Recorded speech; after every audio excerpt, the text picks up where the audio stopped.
Kyle Kuzma provides real advice for Ja Morant that he really needs to listen to. And Paul Pierce dramatically defends Ja Morant after viral Instagram video. And Jalen Rose provides a passionate response to Ja Morant's recent struggles. What's up, y'all? It's your boy DSD, and today we're talking about Ja Morant and what's going on with him recently. We got Paul Pierce defending him. We got Kyle Kuzma actually providing a very interesting look into what Ja Morant may be going through. And then Jalen Rose talks about what it's like to be Ja Morant, and he actually says he was Ja Morant at one point in his career. Let's get into it. And before we talk about these multiple people giving their opinion on the Ja Morant situation, I'm going to give you a high level. Ja Morant is a generational type of player. Incredible talent, has the face of the league type of ability, but yet again, he finds himself in serious trouble. And now, he'll be suspended for it. Ja Morant will be suspended for 2 games after he displayed what appeared to be a gun on his Instagram Live while at a nightclub early Saturday morning, which prompted an NBA investigation. And after being suspended, Ja Morant makes a statement and takes full responsibility for his actions. He says, "I'm sorry to my family, teammates, coaches, fans, partners, the city of Memphis, and the entire organization for letting you down." The statement read, "I'm going to take some time away to get help and work on learning better methods of dealing with stress and my overall well-being." And honestly, it would just be one thing to show a gun in a video,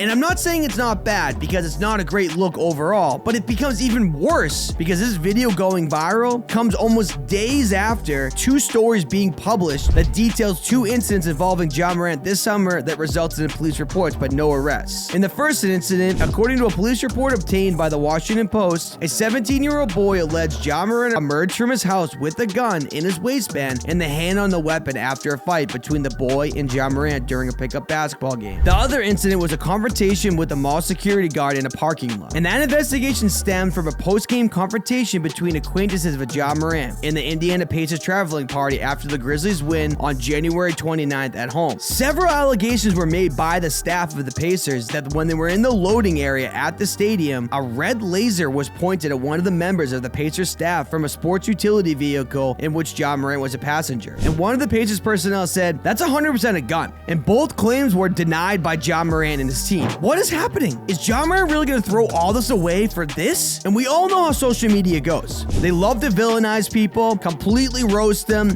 make memes about them, and they go viral for personal gain. And that's exactly what happened with Ja. Everyone was smoking him, with the general consensus saying, "What is he doing?" Until a few people defended him that I believe were very impactful, and he in social media should really take note of. First, NBA great Paul Pierce defended Memphis Grizzlies star Ja Morant for carrying a gun, and he admitted he carried a weapon after being stabbed early in his career. He took to Twitter and said, "I don't care what y'all say about Ja. I carried a gun after I was stabbed. Y'all don't know what he going through." Everyone got something to say until you really don't know what's going on in someone's life. When you black and rich, you a target, period. He's right. It's silly to assume that you know what's going on in someone's life. Even though Paul's situation is most likely drastically different than Ja's, it still raises an interesting argument. Then current role player Kyle Kuzma gives advice to Ja, and let me tell you, it's powerful and really impactful. I think a lot of times, we are figures, but we are role models too. And you have to realize that every kid, everybody in general, they're watching us, right? And I know that, when I first came in the league, I had all my homeboys around me,